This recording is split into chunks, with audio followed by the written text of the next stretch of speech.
Maneva na sema PENDREAM TV. PENDREAM TV de osia dem yopo.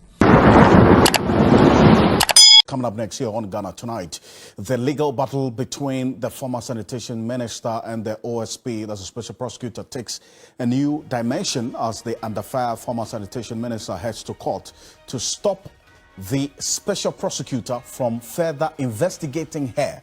But the OSP has also preferred new charges against her today. Now, we have copies of all the court documents, including some expert analysis and not personal opinions. We're going to look specifically into what the law really says about how things are playing out. This, the never-ending saga between the OSP and also Cecilia Dapaah. Now, the former sanitation minister has filed an injunction application against the special prosecutor to stop any further investigation and prosecution until the freeze of her account and the cash that was seized from her Abelemkpe resident is determined.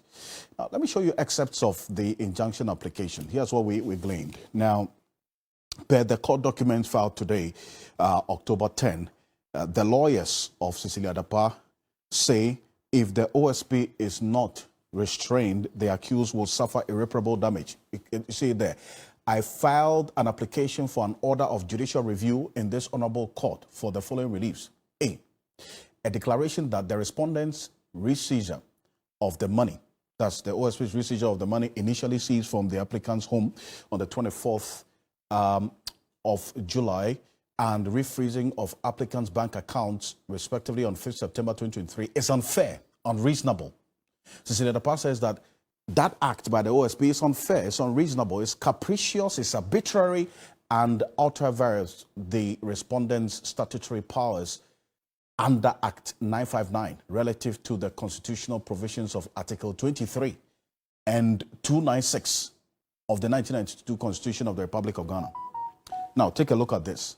Continues B, that Cecilia Dapaah wants an order for the OSP to release the money reseized on the 5th of September to the applicant and to unfreeze her bank account, an order prohibiting the respondent from continuing the investigation of the applicant and her husband for corruption and corruption related. So what Cecilia Dapaah is saying is that the court should prohibit the OSP from even continuing with the investigation into the corruption and corruption related offenses. Stop it. That's what it wants the court to do. And D, any such further or other orders as this honorable court may deem fit. That's not all.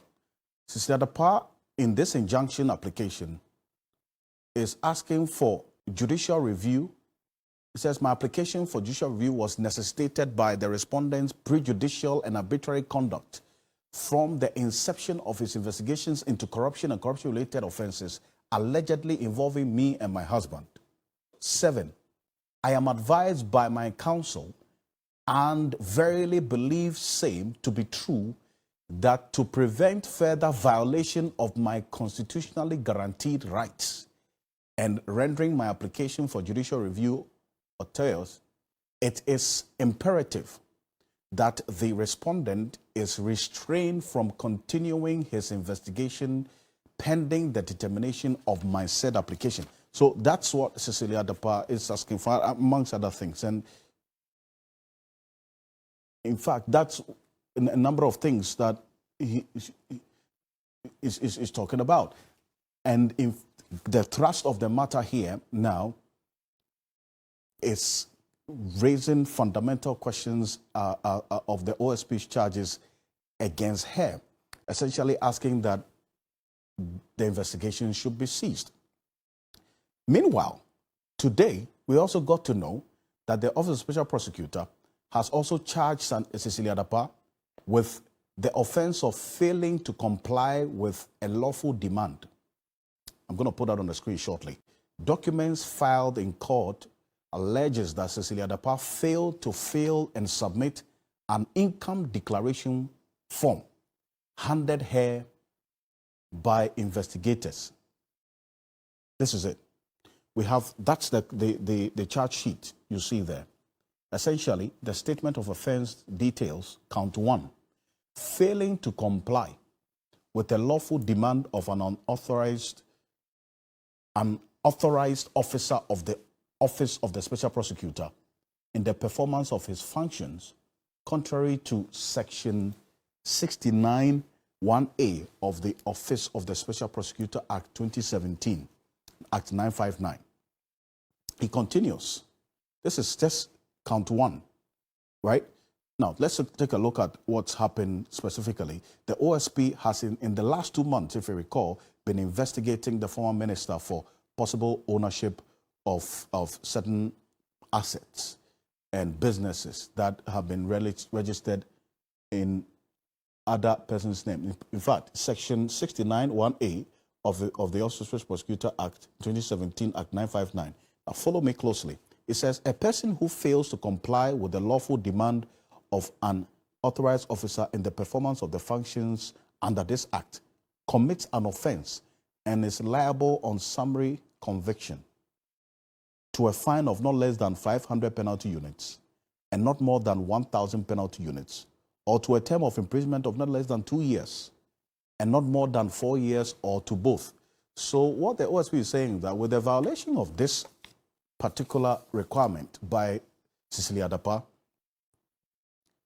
this is the term of imprisonment that she, if found guilty, she could be liable for 2 years and the 500 penalty units. Now, so this has been the back and forth. Just today, we've seen the fresh move by Cecilia Dapaah for the application of injunction to stop all forms of investigation by the OSP. And the OSP now also going in to make the point that Cecilia Dapaah failed to fill and resubmit the income declarations form that was given to her. Martin Pebo is a private legal practitioner. She's been following this quite closely, how this case has been playing out, and he's joined us on Zoom. Thank you so much, Martin Pebo, for time here on Ghana Tonight. So yesterday, you cast doubt on Cecilia Dapaah's alibi of the money in her deceased brother's account and how she accessed it to pay her deceased brother's children's fees.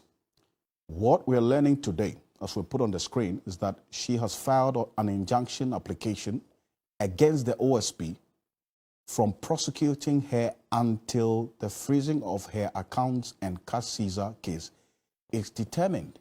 And that a lawyer said that's going to be unfair if it's not granted. What's your take on this? Naturally, from my previous comments and all those things, you see that I don't agree. Because, you see, the case is that the first time, or let's say the last time they were in court, the one that the judge threw out the application for confirmation of the seizure of the currencies and the bank accounts, confirmation of the freezing orders. The judge didn't deal with the case to a finality. It was an application. What I'm trying to say before I explain further and further is that the OSP is allowed to do what it is currently doing. That's the re-seizure and the re-freezing of the accounts. And so also the subsequent application to ask the judge to confirm the seizure of the currency and then to freeze the account. It's allowed in law. It's even in the Constitution that when a power is given in the Constitution or any other law, that power can be used as many times as the circumstances that warrant the power to be used arise. So this thing about the re-seizing of the re-seizure of the currency and then the freezing of the account, it's not new. Look, if you were to open the phone lines or even on your website, you'll find thousands of citizens who can attest a situation where they have a criminal case, they go to court, the police for some reason don't do their work well, then the judge orders, discharged. I'm discharging you. So when they discharge the person, if the police are ready, just when the accused person steps out of the court, he's rearrested just outside the court. Of course, the courts have warned the police against it, so it's not something that is entertained, but it's still done. So even if they don't arrest the accused, rearrest the accused at the entrance to the court, they allow him to go home or just move outside the court premises. He's rearrested. So I'm saying that this practice of rearresting, re-seizing currency and all that, it has been with us for decades. Hey, if that power didn't exist, then law enforcement would not be able to work. If that power to rearrest, to re-seize currency, to refreeze didn't exist, then law enforcement would not be able to work. So it means that the least mistake, then it means that an accused person or a suspect should walk free. No. The criminal justice system doesn't encourage and promote this and idle technicalities. No, we look at substantial justice. So we don't rely on small technical matters and just free somebody. So in this case, what we have is that Madame Dapaah cannot explain how she got $1 million in her house. 2, she cannot explain how she got 5.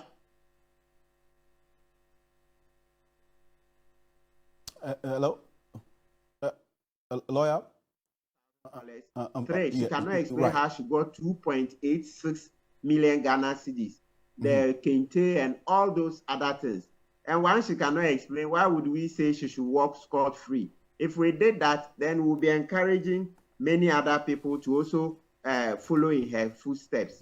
No, so this, then I don't support it. I think what we are looking for is substantial justice, and that is what is done in the court. So I'm sure the OSP will make such arguments, and then the court will decide. But don't forget, the public opinion is very important in these matters. For us, once we've sent out plenty money, and so far, Madame Dapaah cannot explain, and you know very well that she has even been charged under Section 69 for failing to provide an explanation, right, of how she came by the money. How can such a person be allowed to go away with this money? You see, lawyer, per the court documents filed today, which we put portions of it on the screen for our viewers to follow closely, her lawyers say if the OSP is not restrained, the accused, that's Cecilia Dapaah, will suffer irreparable damage, and that they want the court to balance her rights against the state's power to fight corruption. How about that? When I was talking implicitly, I was balancing the rights. Yeah, so the state, the accused or suspect has a right to be presumed innocent until proven guilty. That's under Article 19 of our Constitution. Has a right to get fair trial and by extension, fair investigations, all those. Yes, I've looked at them. As I mentioned, the key thing is that the first time that they went before the court and the court threw out those applications, under our law, we are allowed to repeat. That's to come back again when you gather your evidence in a better fashion.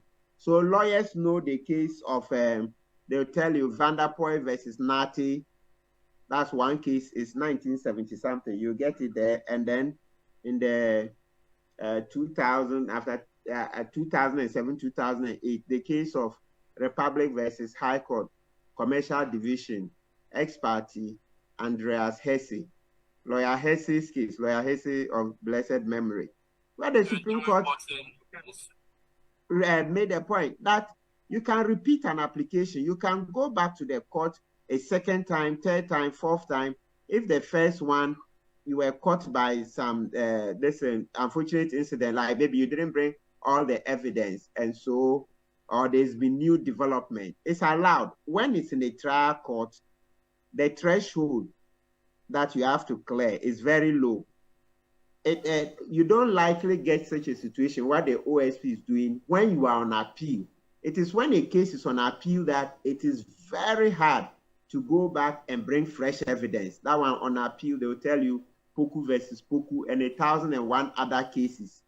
When the case is on appeal and you want to bring fresh evidence to convince the court, it's almost impossible. Very few exceptions, except something like you see the Ojidom versus Ghana, Vodafone, Ghana, Vodafone. In recent times, then the Supreme Court granted it because the state was going to lose a lot of money if they didn't allow Ghana Telecom to bring new evidence, right? But that apart, on appeal, it's difficult to bring fresh evidence. But when you are in a trial court, like we are in the High Court, when we say trial court, that's the first time that the case goes to court. So this same High Court dealing with this matter, in certain situations, it is an appellate court. It is not a trial court. So when a matter starts in the district court, in a civil case, and it goes to the High Court is an appellate court. Or if it's a criminal matter, it starts in the circuit court, and it goes on appeal to the High Court. The High Court is an appellate court. But this Cecilia Dapaah matter, it started in the High Court. So the High Court is the trial court. So here, you can repeat applications far more easily than when you go on appeal. I see. Well, Matipebo, thank you very much for this. And also, we've got to monitor quite closely how the day will play out, and in the coming days, how this particular case will play out, especially because the application for the abridgment of time on this case by Cecilia Dapaah is expected to be heard tomorrow, all things being equal.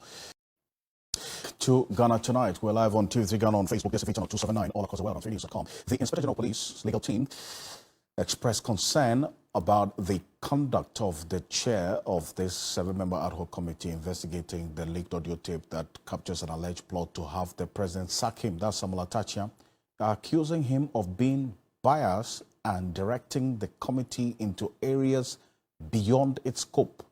This is lawyer Kofi Bentel, is one of the lawyers of the IGP. This is where some of us have a problem with this whole thing. If you have to bring the head of internal security here to come and listen to his subordinates as to whether they have some evidence concerning his work. In the first place, if you are a serving police officer, there is a process to use. It is not this place. POMAP came here because this is about them also. And so they entered the room. Indeed, it is our argument that POMAP should have remained in the room. And even if the IGP had to leave, he could have left certain members of POMAP there to answer certain questions. But when we went in, the chairman said, well, it is supposed to be in camera, and therefore not everybody ought to be there.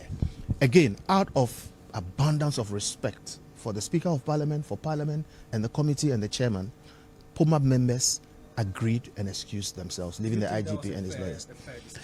It is my view that it was a compromise.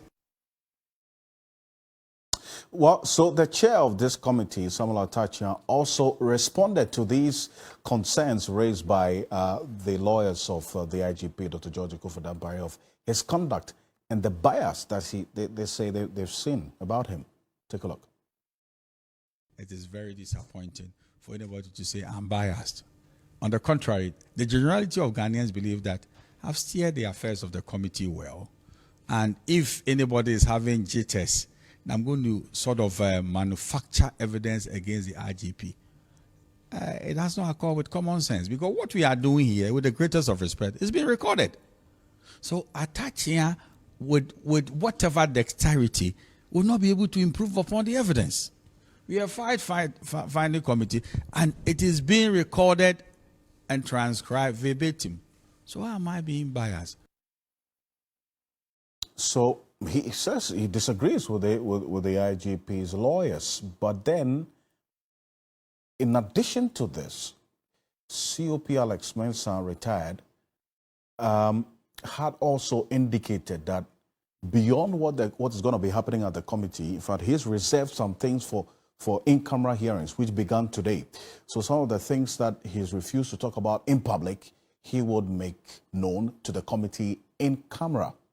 Now, he questions the position by some people who do not believe that politics is involved in the promotion of police officers beyond a certain rank, being to the IGP. This is what he said when he sat with my colleague, Kemini Amano. For that, I will not do. I will do that after the committee. Shall we come back to the committee, where you had spoken about how unfairly you have been treated? You thought that you had stayed in a position for too long without promotion.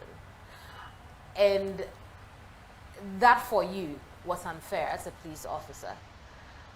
Why do you think you were not promoted? Why is that important to you?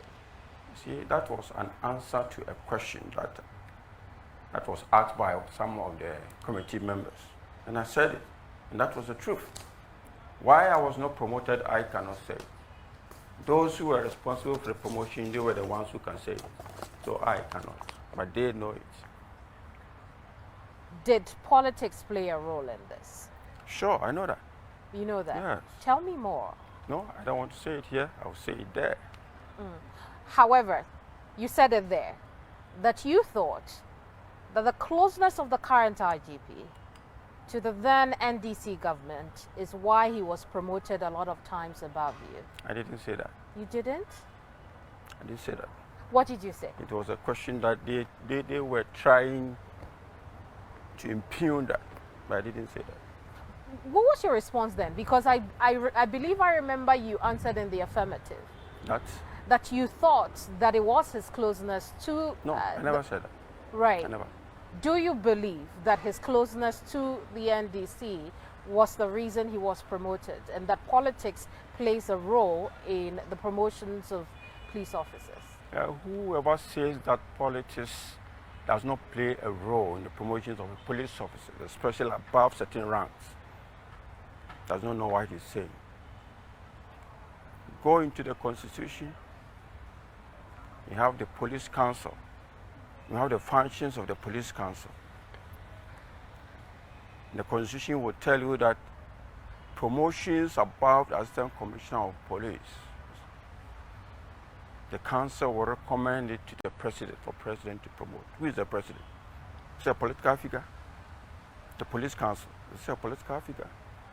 So whoever says that promotions above certain ranks doesn't have political things inside doesn't know what he's saying. Do you consider that a danger to the police service? Very, very. Very, very dangerous. It's something that we need to look at and take it out of the Constitution. Even the appointment of the IGP is something that we need to look at it. I'm going to ask you a bit more about politics and promotions in the service, but I cannot go without also asking you whether or not you thought politics played a role in you going above a certain level in the police service. Yes. Oh, that's COP Alex Mensah, retired there. Now, Colonel Festus Aboagye, retired, is a respected security analyst globally, joining us on Zoom for a quick conversation on this. Colonel Festus Aboagye, thank you so much for joining us here on Ghana Tonight. So, two things. The concern by the IGP's lawyers that the committee is beginning to operate outside of its terms of reference, plus what COP Alex Mensah is talking about, that really you would be very, very infantile to say that you do not believe that there's some politics involved in promotions at the Ghana Police Service. This is dangerous, to say the least. Would you expect that the committee would make recommendations on this? For having me. I've been of the view that there is some empirical evidence that there is a bigger political agenda to remove the IGP from office. And that is more or less evidenced in the approach that the committee has adopted, which appears to widen the scope beyond its original terms of reference of, first of all, authenticating the leaked audio-video material and investigating the circumstances surrounding the plot to remove the IGP from office by some persons still in uniform in the police service and one or two others who are civilians. Coming back to your question, I don't hold the view that the committee has a mandate to investigate matters surrounding how the IGP is appointed. That must belong to another body or another mechanism, including, for instance, the Constitutional Review Commission, which I believe was conducted in about 2011. I stand to be corrected. And probably the current one being undertaken by the former Speaker of Parliament. But this committee, I think, should not have the remit of investigating any aspects of the IGP's appointment relating to the powers of the authority that appointed him. Having said that, I have listened to many well-read, well-informed legal and other scholars who think that this 1992 Constitution has several orchestrations built into it in order to protect the power base of our former late President J.J. Rawlings. And even incumbents, not incumbents, political elite, including heads of states, have pronounced themselves along such lines, especially when they are in opposition. But when they are in power, and as our legal friends will say, they are clothed with the powers of taking steps to ensure that the Constitution is amended in a way that addresses all the hiccups and some of the imbalances that we are seeing. Then they go quiet. So we need to step up the discourse around amending the Constitution in ways that remove those articles or those provisions that we find inconsistent with the ideals, our democratic ideals, as we have experienced them over the past 30 or so years. So that's a view that I hold, that the Constitution needs to be amended. And let me explain that amending the Constitution should not be misconstrued to mean that we are abolishing the fourth Republican dispensation. The two are different. I'm not a legal brain, but I'm aware that even the almighty American Constitution contains several amendments which did not attempt to overthrow the Constitution, but just to change some of the provisions. And I stand to be corrected once again. But the last time I heard or read something about it, there were about 27 such amendments. So that's how a democracy keeps that system, that project going. But the way and manner in which we are behaving in Ghana, as if the Constitution is so sacrosanct that even when we find that some of its provisions are inconsistent with our own ideals, as time moves on, we keep quiet, necessarily because it stands to benefit once again the political elite. And you're spot on this, because you see, you talk about the provisions that in your view may have outlived its purposes. To think that the vice president is chair of the police council, and COP Alex Mensah retired makes the point that this police council chaired by the vice president makes recommendations as to who should be promoted beyond a certain rank in the Ghana Police Service to the president, with respect to even this case of the IGP as well. I mean, does it still make sense, I mean, in this structure, or it has outlived its purposes from where you sit? Well, that is the Constitution that we have. I think Article or Chapter 210 or 215, whatever it is, that the Constitution creates a police council that is responsible for the political oversight of the Ghana Police Service. And that council is chaired by the Vice President. There's nothing we can do about it until and unless we change the Constitution. But the dilemma that we have in that provision was well articulated by our good friend, ACP Benjamin Agojo, that you have this vice president who is a political animal,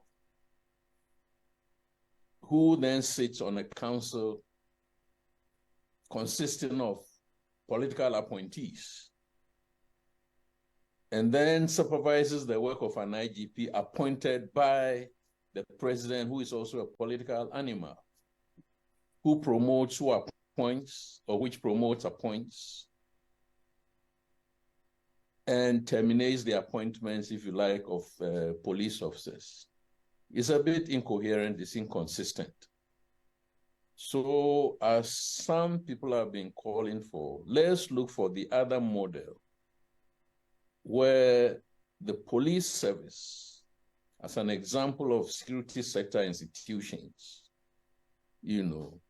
are protected from political influence. Otherwise, the IGPs always look over their shoulders. And you and I know that for some strange reason, until probably with this IGP, it is retiring police officers at the time of exiting who are given an extension to then serve as a police officer. So they hold that office beholding to the one who sympathized with them and appointed them into that seat. It will affect their moral courage to take certain decisions, mindful that if they took decisions that are unpalatable to the political authorities, they may be changed.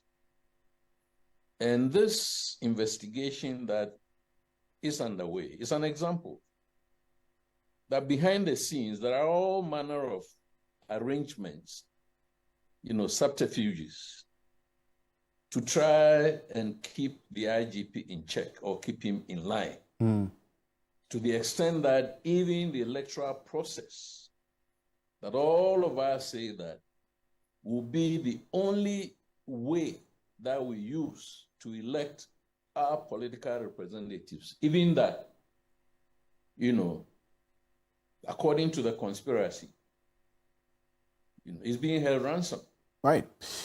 Professor, that's kind of Professor Sabaji, appreciate your time on this and that fundamental concern that you raise about this whole process of police promotions beyond a certain rank, with the Vice President chairing this council, making recommendations to the President. Certainly, that's a concern.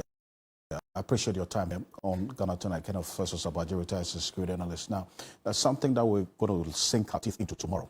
Government has issued a statement detailing the Financial Stability Fund that is established or expected to be established by the end of this month to help financial institutions impacted by the domestic taxation program to get some of cushioning. But the details of this document, to some analysts, threatens the ownership structure of especially the local banks in this country. It's a big one tomorrow. Stay with us and make a date, as always, at 10 p.m. tomorrow for Ghana Tonight. On behalf of the rest of the team, I want to thank you so much. I'm not PENDREAM TV. Now, so far, so good. Say open online portal at Ghana. Nipa share, nipa follow, nipa comment here. To my best of knowledge, without any biases, PENDREAM TV.